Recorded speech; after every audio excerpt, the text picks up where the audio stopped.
MP9은 스위스의 BNT사에서 생산 중인 9mm 기관단총입니다. 1992년 어그 불법 소총으로 유명한 오스트리아의 슈타이어사에서 당시 유행하던 우지, MP5K, 맥10 등의 SMG를 대체하기 위한 총기 TMP를 새로 내놓습니다. 기존에 쓰이던 기관단총들은 휴대성이 부족하거나 명중률이 나쁜 등의 단점이 컸기에 이 부분을 특히 공략하게 됩니다. 이를 위해 동사에서 생산 중이던 어그의 특징을 다소 적용하였는데 주요 작동 부위를 제외하면 대부분 폴리머를 사용하여 무게를 줄이고 부품도 좌우로 배치, 상하폭을 줄이는 방식으로 휴대성을 확보했습니다.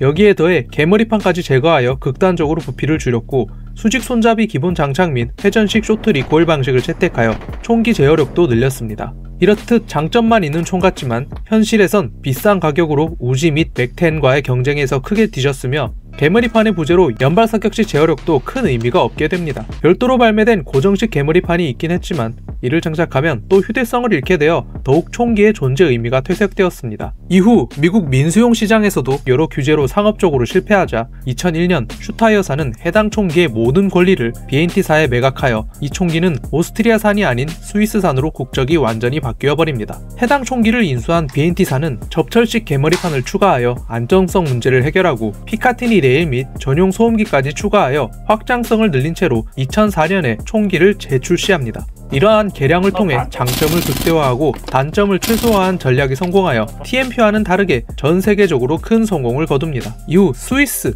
네덜란드, 프랑스, 포르투갈 등 유럽은 물론 미국, 대한민국의 707 부대, 인도, 인도네시아, 태국, 심지어 러시아의 알파그룹과 우크라이나에서까지 국적을 가리지 않고 널리 쓰이고 있습니다. 여담으로 BNT사는 해당 총기에서 사용되는 9mm 탄창을 규격화하여 APC-9, SPC-9 등의 자사총기에 사용하고 있는데 해당 총기들의 자세한 정보는 우측 상단의 링크를 타고 가시면 확인하실 수 있습니다. 의외로 에어소프트건으로는 브랜드가 적은데 전동건은 한국의 합동과학, 아카데미의 TMP, 그리고 해외의 아미사, 레후이의 수정탄 MP9 정도가 있습니다.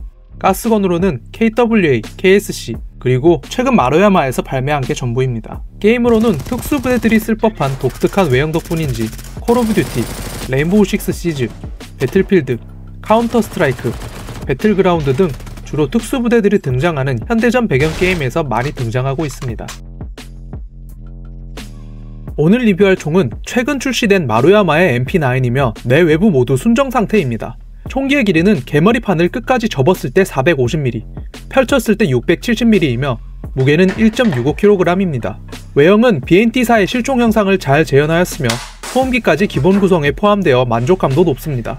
좌측 리시버엔 MP9이라는 각인이 박혀있으며 우측 리시버 전방엔 피카티니 사이드 레일이 그리고 후방엔 푹 파여진 부분이 있는데 이 부분은 아무래도 비라이센스판이라 각인이 생략된 부분이며 추후 서드파티에서 각인 플레이트 옵션을 내주리라 예상됩니다. 상하부 유격은 아예 없으며 개머리판을 접고 펼칠 때도 흔들림 없이 고정됩니다. 바디의 질감도 좋은 편이며 플라스틱 내부도 차있는 느낌이라 단단한 느낌이 듭니다. 소음기는 소염기에 체결 후 조여지는 QD 방식이며 끝까지 조여줄 시 타이트하게 장착됩니다. 다만 조임만큼 해젯이 많은 힘이 필요하니 주의 부탁드립니다. 또한 소음기 중간을 풀어주면 열리는데 내부가 넓어 스페이서만 있다면 트레이서 및 이너바렐도 무리 없이 고정 가능할 것으로 보입니다. 테이크다운은 먼저 후방의 리코일 가이드를 앞으로 밀어 뒤를 약간 연 상태에서 리시버 전방에 테이크다운 핀을 내리고 아웃바렐 위에 버튼을 누른 채로 위로 당기면 됩니다.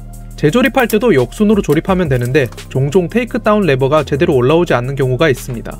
이는 내부 챔버 부위가 정렬이 되지 않아 생기는 일로 아웃바렐 내부를 손으로 밀어 하부 고정 돌기가 들어갈 구멍을 정렬시켜주면 해결됩니다. 외부는 아웃바렐, 볼트 캐치, 개머리판 버튼은 스틸, 이외는 대부분 폴리머 재질이며 내부는 해머 그룹과 볼트 캐리어 하부는 스틸, 볼트 캐리어 및 내부 샤시는 알루, 버퍼는 플라 재질로 추정됩니다. 하나 독특한 점은 해머 그룹이 자사의 글록 형상을 하고 있다는 점인데 정비성을 고려하여 적절히 타협한 것으로 보입니다. 이외에 실총처럼 회전식 쇼트 리코일 기믹이 재현되어 있는데 실격발 시 동작하는 부분은 아니지만 그래도 보이지 않는 부분까지 재현을 했다는 것에서 가산점을 크게 주고 싶습니다. KWA의 MP9이 디스커넥터, 노즐 스프링이 자주 파손되는 이슈가 있는데 해당 제품은 작동 부위도 거의 스틸이고 뒷단에도 버퍼가 반동을 줄여져 내구도 이슈가 발생할 부위는 딱히 보이지 않습니다. 번외로 국내외에서 트리거감 이슈가 자주 지적되는데 개인적으로는 무난한 느낌이라 별다른 개조 없이 그대로 사용하고 있습니다. 가스 소스는 레드가스까지 사용 가능할 것으로 예상되나 아직 장기간 사용 시에 피로 파손 데이터가 부족하여 합법까지만 사용하는 걸 추천드립니다. 반동은 아무래도 구동부가 가벼운 만큼 그렇게 강력하진 않지만 나름 킥감은 있는 편입니다. 굳이 비교하자면 공사의 APC9 순정과 유사한 반동입니다. 탄창은 실총처럼 APC9과 동일한 탄창을 쓰기 때문에 당연히 APC 시리즈와 아무 문제 없이 호환되며 공탄 장치가 없다는 단점도 공유합니다. 해당 제품의 기화율은 단발 기준 거의 100발, 약 2탄창 가까이 사격이 가능합니다. 이 제품의 해외 소비자 가격은 $286, 한화 약 41만원이며 배송비 및 부대 비용 포함 시 약 57만원으로 예상됩니다. 마지막으로 개인적인 평점과 결론을 함께 말씀드리겠습니다. 외관 8.5, 전체적으로 훌륭한 디자인, 각인이 없는 건 아쉬움. 반동 5, 강하진 않지만 그래도 킥감이 느껴지는 반동. 기화율 8, 2탄창 이상 사용 가능. 내구도 8, 주요 작동부 및 아웃바렐 등이 스틸, 내구도가 걱정되는 부분은 딱히 보이지 않음. 옵션 호환성 8, 서드파티 옵션 다수 존재, 실종 외장 호환은 미지수. 결론, 기존에는 MP9의 선택지가 내구도 및 반동, 탄창 무게 등 여러 부분에서 아쉬움이 컸던 크와 제품밖에 없었지만 여러 단점을 거의 해결한 마루야마 제품이 출시되며 간지러웠던 부분을 시원하게 긁어줍니다. 가벼운 무게와 더불어 전체적으로 높은 완성도를 보여주기 때문에 MP9이나 특수부대들의 장비에 관심이 있던 분들은 물론이고 관심이 없던 분들도 크게 만족하실 수 있는 제품이라 생각됩니다. 이 제품을 추천합니다. 오늘 리뷰는 여기까지입니다. 혹시나 궁금하신 총기가 있으시다면 댓글로 의견 부탁드립니다. 감사합니다. 좋아요와 구독은 영상 제작에 큰 힘이 됩니다.